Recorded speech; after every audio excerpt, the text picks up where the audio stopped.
મંડપ ને એવું બધું છે. અચ્છા, આ પેલા પ્રભા માસીના ઘરે લગ્ન છે ને? કંકોત્રી તો આવેલી.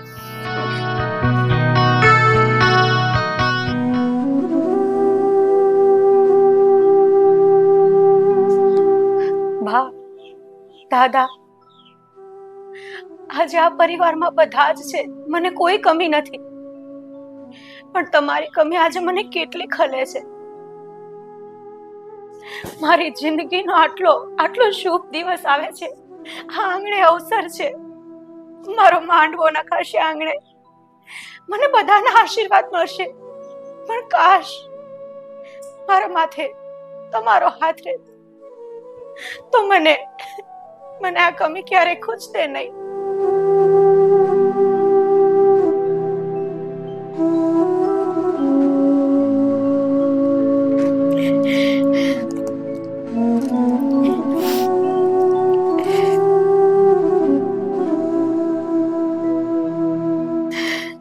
બધી તૈયારી ધીમે ધીમે થાય જ છે. મારા માવતરે મારા કરિયાવરમાં પણ કોઈ કમી નથી રાખી.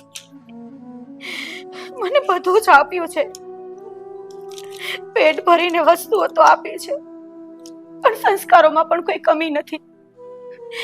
હું ક્યારે મારા મા બાપને કલંક લાગે ને એવું કાંઈ નહીં કરું. મારા સાસરીએ જઈને હું પૂરા સંસ્કારોની સાથે આંગણું દીપાવીશ.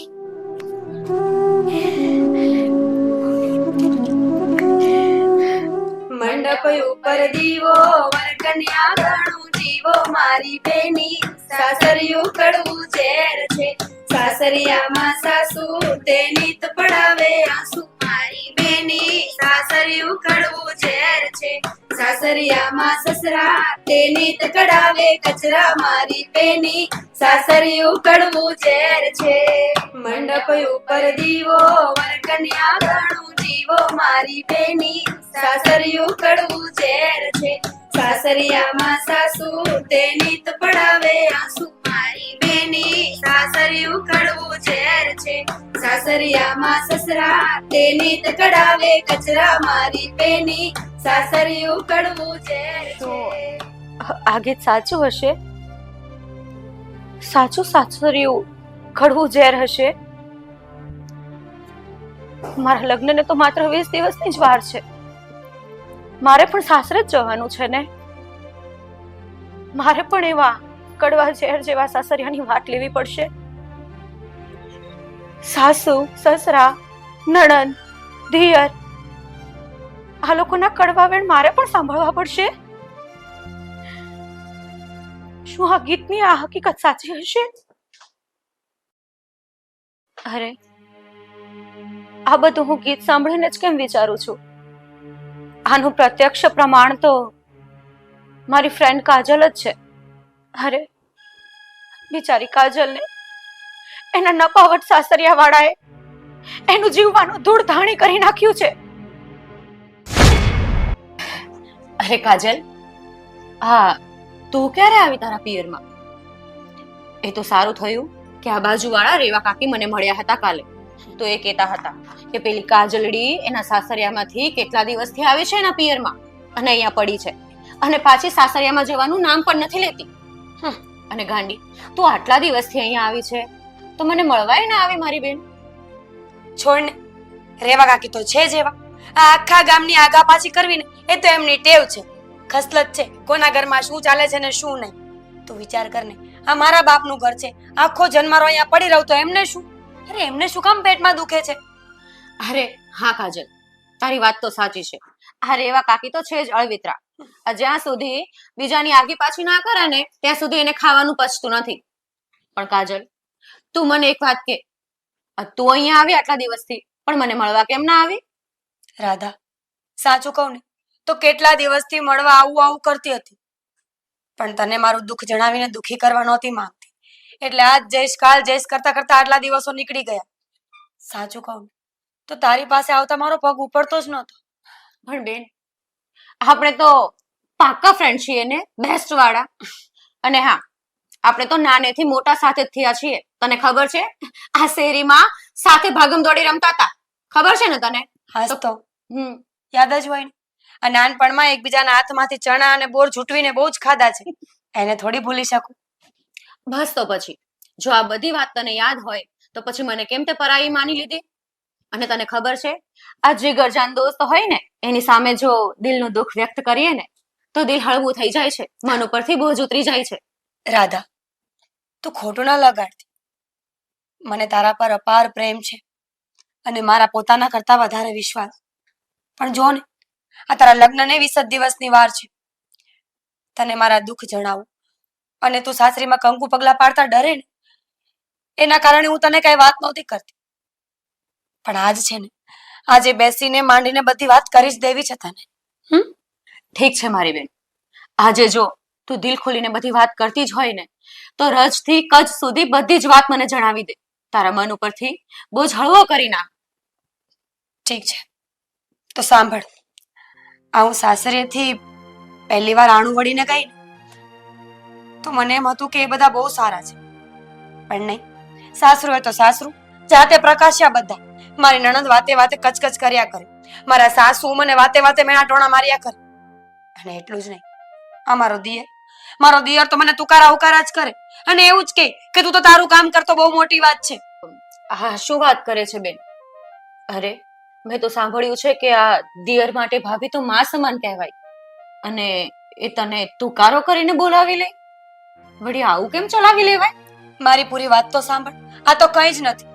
મારા સસરા છે ને, એ અવારનવાર મને ટોક્યા કરતા હતા, ગુસ્સો કર્યા કરતા હતા.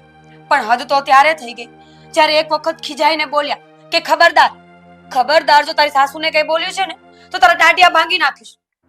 હવે તું જ વિચાર કર ને, પોતાના સસરા આવા શબ્દો બોલે તો એ ઘરમાં એક ઘડીએ ઊભું રહેવાય ખરા?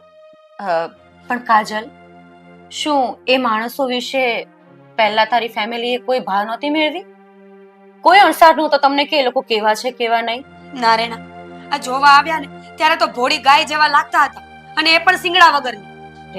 હા કાજલ, અને આ ગાય જેવા ભલે ને ભોળા લાગતા હોય પહેલા, પણ આ સમયમાં તો આટલું બધું આપણે ગાય જેવું ભોળું બનીને ના રહેવાય. જો એ લોકો આવો વ્યવહાર કરે તો આપણે પણ સામે શિંગડા ઉગામમાં જ પડે. અને આ એ બધું તો છોડ, પણ આ તે જીજુ વિશે તો કઈ વાત ના કરી. અને આ પતિ જ સાસરિયામાં આપણા સગા કહેવાય સૌથી વધારે. તને ખબર છે, જો પતિ આપણી બાજુમાં ઊભા હોય ને તો એના જેવો મજબૂત સ્તંભ બીજો કોઈ ના હોય. તો કોઈ પણ ગમે એવી હારેલી સ્ત્રી હોય ને એ દુનિયા જીતી જાય. એમ પણ પેલી કહેવત છે ને કે આ ધણીની માનીતી હોય એ આખું ગામ બાળે. જો પતિ આપણો હોય તો દુનિયા ભલે ને આખી જખ મારે. આ એજ તો મોકાણ છે, ધણી જ તો મારો નથી. અમારો પાયો મજબૂત હોય તો ક્યાં ઉપાધિ હતી? તને ખબર છે, મને પાક્કો વિશ્વાસ છે કે આ છે ને એમની સેક્રેટરીને રાખીને બેઠા છે. સાચું, મારો શક હોય ને ક્યારેય ખોટો ન પડે. એ મને પ્રેમ કરતા જ નથી, મારા પર એમને ક્યારેય વાલ આવતું જ નથી. જો મારો પતિ સારો હોત ને તો કઈ વાંધો નહોતો, પણ મારી શંકા ખોટી નથી. એટલે હવે ઘરમાં જવાનો કોઈ મતલબ નથી. કાજલ, શું તું સાવ સાચું કહે છે ને? એટલે તને મારા પર ભરોસો નથી? ના, ભરોસાની વાત નથી, પણ જ્યાં સુધી મને ખબર છે ત્યાં સુધી જે ઘરમાં જો તારા જેવી સ્ત્રી હોય ને એનો પતિ એને પ્રેમ ના કરતો હોય એવું તો બને જ નહીં. કઈ નહીં, તું ચિંતા ના કર, સૌ સારાવાના થઈ જશે. અને મગજમાંથી બધા જેવા તેવા વિચારો કાઢી નાખ. ખરેખર કાજલ બિચારી કેવું દુઃખ ભોગવી રહી છે. શું મારા હાલ પણ કાજલ જેવા જ થશે?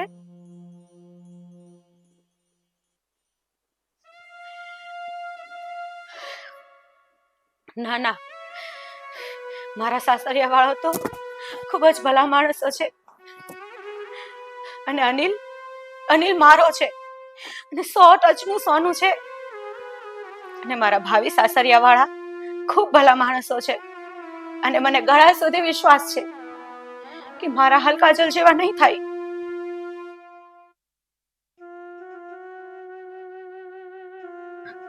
મારો અંતરાત્મા કહે છે કે અનિલ નવરત્ન છે અને એને પરણીને હું સુખી જ થઈશ.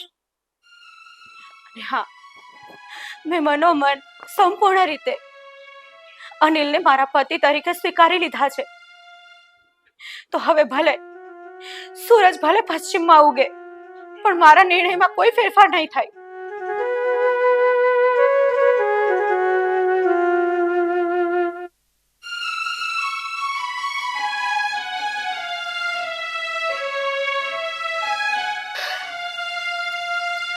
ઠીક છે, એ ગમે તે હોય, એ તો ખાલી ગીત જ હતું ને. પણ હા, મારા સાસરિયાવાળા ભલે ગમે તેવા હોય, પણ હું એક આર્ય નારી છું. મારી પવિત્રતા, નિખાલસતા અને કૌશલથી હું બધાના દિલ જીતી લઈશ. અને સાસરિયું ભલે ગમે એવું કડવું ઝેર હોય, એને હું અમૃતમાં પલટાવી નાખીશ. અને મારા ઝેરનો કટોરો હું અમૃતનો કટોરો સમજીને ઘટઘટાવી જઈશ. પણ પછી મારું નસીબ.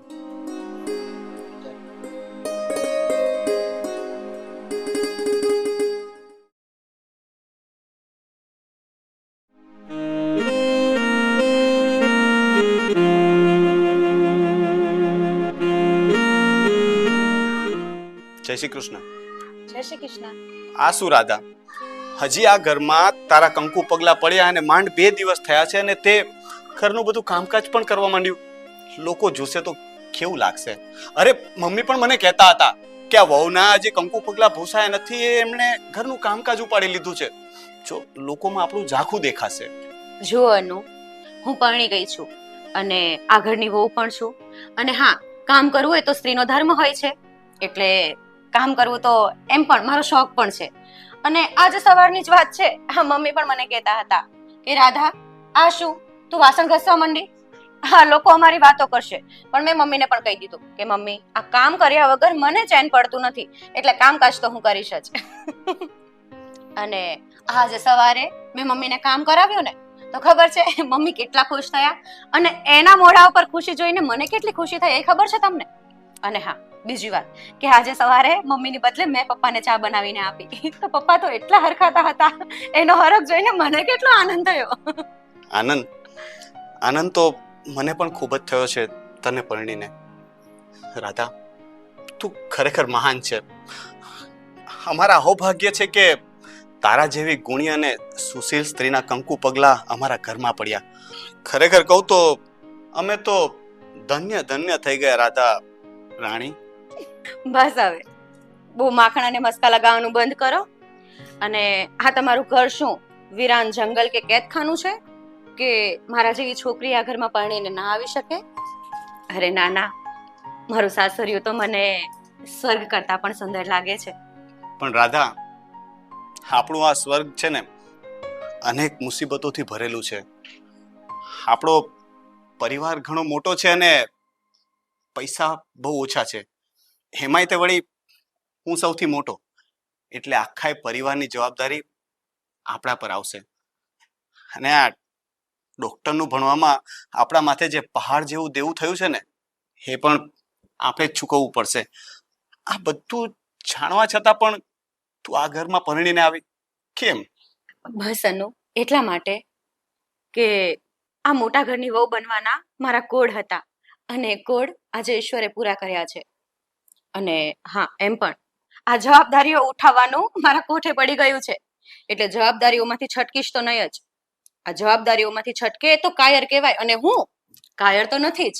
અને હા, આ શ્રીમંતાઈનો ચળકાટ પોકણ હોય છે, અને એ ચળકાટને હું ધિક્કારું છું. અને તમને ખબર છે કે આ ગરીબીના ગોખમાં માનવતાનો દીપક જે પ્રગટે છે ને, એને અમીરીની આંધી બુઝાવી નાખે છે. અને મને પૈસાની નહીં, સાચી પ્રીતની ઝંખના છે. અને મને વિશ્વાસ છે કે ઝંખના મારી આ ઘરમાં પૂરી ચોક્કસ થશે. રાધા, તારા મોઢામાંથી તો છે ને જાણે ફૂલો વરસે છે. મને ખાતરી છે કે આપણી આ જોડી જોઈને છે ને ચોક્કસથી લોકોને છે ને ઈર્ષા આવતી હશે, અને કેટલાક તો એવું પણ કહેતા હશે કે આ કાગડો દહીં થરું લઈ ગયો. અરે બસ બસ, આ ખુદની જાતને કાગડો કહેવાનું બંધ કરો. તમને ખબર છે, આપણું જોડું તો પેલું કહે ને, દો હંસો કા જોડા. બસ એમ જ, તમે હંસ અને હું તમારી હંસલી.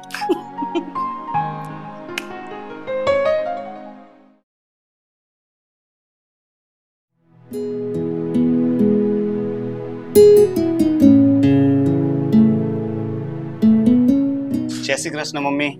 જય શ્રી કૃષ્ણ બેટા. બેટા હું તને શું કહેતી હતી કે આ રાધા હું એમ કહેતા હતા કે પિયર થી અહીંયા આવશે ને એટલે તારા સસરા માટે કિંમતી ઇમ્પોર્ટેડ કપડાં લઈને આવશે, કારણ કે એમના કોઈ પડોશીનો દીકરો છે ને એ અમેરિકાથી આવવાનો છે. હવે હું એમ કહું છું કે લગ્ન વખતે જ આટલા કિંમતી સામાન, વસ્તુ, ઘરેણા અને બધું લઈને આવી છે, તો હવે પાછું આપણે આ લઈએ તો એને દહેજ લીધું ના કહેવાય? મમ્મી તમે તો છે ને ખૂબ જ નસીબદાર કહેવાય કે તમને આટલી ગુણવાન પુત્રવધુ મળી. હા બેટા, એ વાત તો તારી એકદમ સાચી. અમે ખૂબ જ નસીબદાર છીએ કે રાધા જેવી વહુ અમને મળી છે. હા, તમારે તો એમ કહેવું જોઈએ કે તમારા તો ભાગ્ય જ ખુલી ગયા. હા, એ વાત તો ખરી છે કે આપણા બધાના ભાગ્ય ખુલી ગયા. હું તો એમ કહું છું આપણા દીકરાના નહીં, તારા મારા બધાના ભાગ ખુલી ગયા. તને ખબર છે આજે સવારે રાધાઓ મને ગરમા ગરમ ચા બનાવીને આપી, જે તે ક્યારે મને નથી આપી. અને પાછું શું કહ્યું ખબર છે? પપ્પા તમારા માટે હું કિંમતી એક સામાન લાવી છું, સ્પ્રે, અમેરિકન સ્પ્રે મને આપ્યો છે. તને ખબર છે? ના એટલે ભાગ્ય તો હું તો એમ કહું છું ને મારા વધારે ખુલી ગયા છે. એકદમ વાત ખોટી છે. ભાગ્યશાળી સૌથી જો આ ઘરમાં કોઈ હોય ને તો એ હું છું. કેમ ખબર છે? એ આ ઘરમાં છે ને સૌથી વધારે આ ભાભી છે ને એ મને પ્રેમ કરે છે, મારા ઉપર હેત વરસાવે છે. અરે મારા કામ આમ જો ચપટીમાં કરી નાખે છે. એટલે છે ને ભાભી આવે ને એટલે ભાભીને કહેવાનું થાય છે કે હવે પછી તમારે આ ઘરમાંથી એના પપ્પાના ઘરમાં ક્યારેય નથી જવાનું, આ જ ઘરમાં રહેવાનું છે, અહીંયા જ મારી સાથે. અને તમને ખબર છે મને એક સરસ મોંઘી ગિફ્ટ આપી છે. શું વાત છે? Lucky lucky. અચ્છા. અને હું પણ લકી. અને હું પણ લકી. તમને ખબર છે લાડકા દિયરજી, આ તમે બધા જ નસીબદાર નથી. અરે સૌથી વધારે તો હું નસીબદાર છું કે મને આટલો બધો પ્રેમ કરે એવું સારું સાસરિયું મળ્યું છે. અને હા, હવે આજ પછી હું મારા પપ્પાના ઘરે ક્યારેય નહીં જાઉં. બસ. હવે તમારી બધાની વાતો પતી ગઈ હોય તો અને તમે ચૂપ થાવ તો હું મારા મનની એક વાત કહેવા માંગુ છું. તમને બધાને ભલે રાધા બહુ ગમતી હશે પણ મને જરાય નથી ગમતી. અને તમને લોકોને ખબર છે કે જે મને નથી ગમતી ને એને હું ગમે ત્યારે બહારનો રસ્તો બતાવી શકું છું. એ લખી રાખજો. એ ભાઈ શું છે આ બધું? બેસ હવે છાનો માનો. વેડા કવેડા આવા કવેણ બોલે છે. ના જોયો હોય તો મોટો તીસ્માર ખાન. ચલ રાધાની માફી માંગ, આ ઘરની લક્ષ્મી છે સમજ્યો? ને તો આ રાતનું ખાવાનું નહીં મળે તને, ભૂખ્યા સૂવું પડશે. હા ને તારી મમ્મીની વાત એકદમ ખરી છે. તારે માફી તો રાધાની માંગવી જ પડશે. અરે ના ના મમ્મી. હું ના ના ના ના. ચાલો ચાલો ચાલો, પહેલી વાર આપણે માફી માંગતા જોવું. એટલે સોરી, હું જેને મજાક કરતો હતો. રાધા જો આ મારા બે કાન અને ત્રીજું માથું, હું તારી માફી માંગુ છું. જો તને ખોટું લાગ્યું હોય તો ના ના. બસ મજાક કરતો હતો. ચાલો હવે મજાક મસ્તી પતી ગઈ બધાની, તો રસોઈ બની ગઈ છે, આવી જાઓ. હા. ચાલ જમી લઈએ.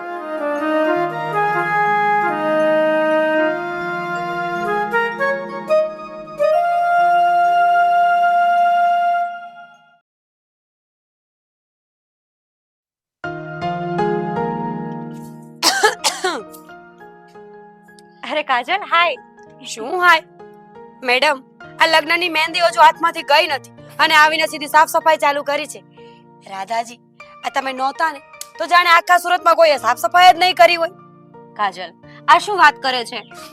અરે સાસરીએથી આટલા દિવસે આવી છું તો આ ઘરની સાફ સફાઈ તો કરવી જ પડે ને. હા હા, આ વાત તો એવી રીતે કરે છે ને જાણે આખું સુરત છે ને એ કારાગારમાં ચાલ્યું ગયું હોય, તારા વગર કોઈ કઈ કામ જ ન કરતું હોય. અરે ના ના, આવું ના બોલ કાજલ. અરે હા, તો હું બસ આ થોડાક ઝાડા થઈ ગયા હતા ને ઉપર, તો સરખું જોઈ જોઈને કાઢતી હતી એને, એટલે ઘર મતલબ સાફ સુથરું લાગે બસ એટલે જ. પણ તું બોલ, આ સાંજના સમયે તું નવરી પડી ગઈ કે મને મળવા આવી અત્યારે? લો કરો વાત. અમારી વહાલ સોઈ, મારી પાક્કી બેનપણી, આ રાજાના કુંવરી જેવી તું લાગે છે. હવે તું સાસરે ગઈ, આ સાસરાવાળાને ત્યાં રહીને આવી, સુખ ભોગવીને આવી, અને આજે પિયર આવી હોય તો મારે મળવા તો આવવું જોઈએ ને, જાણવું તો જોઈએ ને કે ત્યાં કેવું ચાલે છે.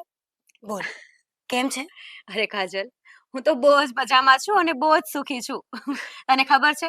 પણ આ હું સાસરે ગઈ એટલે તને તો એકલું એકલું લાગતું હશે ને? મારી ખોટ ખલતી હશે ને? ખોટ તો બહુ લાગી, પણ તને શું વાત કરું, આ વૈભવ વિલા સોસાયટી છે ને, જાણે એનું આખું વૈભવ ચાલ્યું ગયું હોય. માણા તો મુક, આ સોસાયટીના બંગલે બંગલે જે ઝાડવા છે ને, એ બિચારા બોર જેવડા આંસુડા રોતા હોય ને એવું લાગતું હતું. કેવી વાત કરે છે ગાંડા જેવી. તું મને એ કે, આ તારું સાસરિયું કેવું છે? કેવું લાગ્યું તને? અરે એની તો વાત જ જવા દે. એકદમ મીઠું સાકર જેવું લાગ્યું મને તમારું સાસરિયું. ચાલ જુઠ્ઠી, સાસરિયું કઈ સાકર જેવું થોડું હોય, સાસરિયું તો કડવું ઝેર જેવું હોય, ઝેર જેવું. અરે ના ના કાજલ, હું તો સાચું કહું છું તને. અરે આ સાકર જેવું તો મીઠું શું, મને તો મધ જેવું ગળ્યું લાગ્યું મારું સાસરિયું. તો સારું કહેવાય. તારા નસીબ સારા કહેવાય કે તારા સાસરા વાળા બધા આટલા સારા નીકળ્યા. અને એક મને શું, બધાએ ભેગા થઈને હળદૂત કરીને કાઢી મૂકી છે ત્યાંથી. કાજલ મારી બેન, આવું ના બોલ. અને જો તને ખોટું ના લાગે તો એક વાત કહું. બોલ. જો કાજલ, સૌથી પહેલા તો આપણે આપણી જાતને સુધારવી જોઈએ. કેમ કે પેલું કહે છે ને કે દ્રષ્ટિ એવી સૃષ્ટિ, આપણે જેવી નજરથી જોઈશું ને એવી જ દુનિયા દેખાશે. અને હા, જો આપણામાં આપણાપણું હોય ને તો સાસરિયાવાળા ભલે ને ગમે તેવા હોય, પણ વેરીને પણ વાલા કરી બતાવાય. વાત તો તારી સાચી છે, પણ શું કરીએ, આ પોતાનો પતિ જ આપણને પ્રેમ ન કરતો હોય તો બીજાને શું કહેવાનું? મારા પતિમાં જેટલો અહેમ છે તો બીજાની વાત જ ક્યાં કરવાની? ના ના કાજલ, આ તો ખોટું વિચારે છે.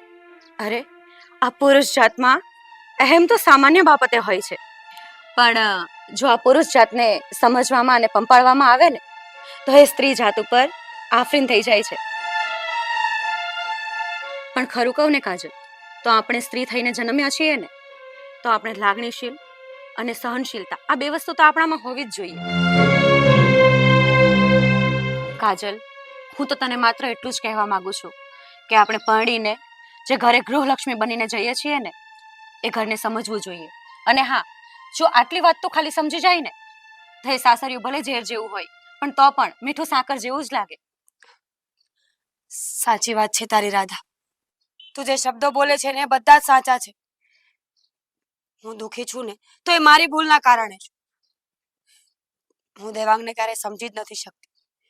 મેં ક્યારે પૂછ્યું જ નથી કે એમને મારાથી શું એક્સપેક્ટેશન છે, શું જોઈએ છે આ સંબંધમાં. એમને હંમેશા બસ ઝઘડો કર્યો છે, હંમેશા પોતાની જ માંગણીઓ રાખી છે.